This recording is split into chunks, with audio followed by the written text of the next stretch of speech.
Good evening, I'm Jackie Ochoa. And I'm Joe Chiodo. They are used to help those released from prison re-enter society, but now ankle bracelets are coming under fire. And they help monitor someone's whereabouts, but as we've seen this week, it can't keep everyone from breaking the law. Brian Mastre joins us now via 6 View Live. Brian? Jackie, Joe, we're live in Midtown. Now, ankle bracelets, right? The whole purpose of them is supposed to let investigators know when we've gone outside our boundaries. For example, if I had one on and I left my house, you would think an alarm would go off. But what happens really is unclear. Does that go off? Can investigators track you like you can a blue dot on driving directions? Some of the questions lawmakers certainly will be examining.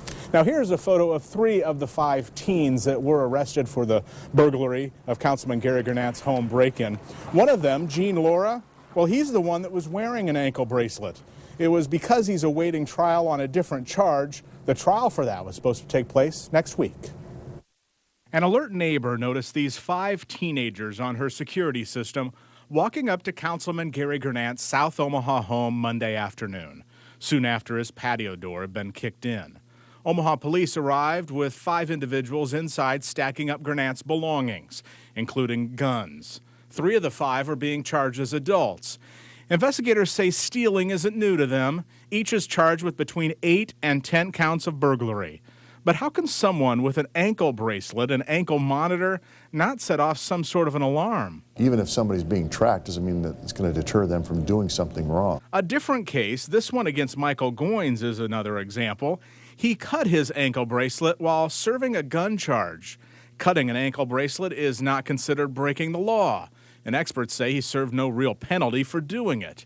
Getting that break baffles police. We have to find a way to properly address that if somebody is going to continually commit crimes, that they clearly probably shouldn't be on the streets. So how much are these ankle bracelets used for juveniles?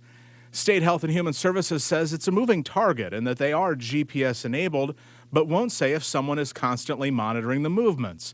Either way, there are many people who believe this break-in of the councilman with one of the suspects wearing an ankle monitor is just another example of a broken system that needs to be fixed. So ankle monitors, the good and the bad, it's just one of the many issues lawmakers will look at when they're trying to reform the justice system come January. Also, they're looking at should dangerous individuals be on some sort of supervised release when they get out of jail, and should inmates get good time law. We've heard a lot about that, no matter how they behave in prison. Reporting live, Brian Mastre, WWT6 News. Thank you, Brian. Some interesting questions you did arise there. Well, officers on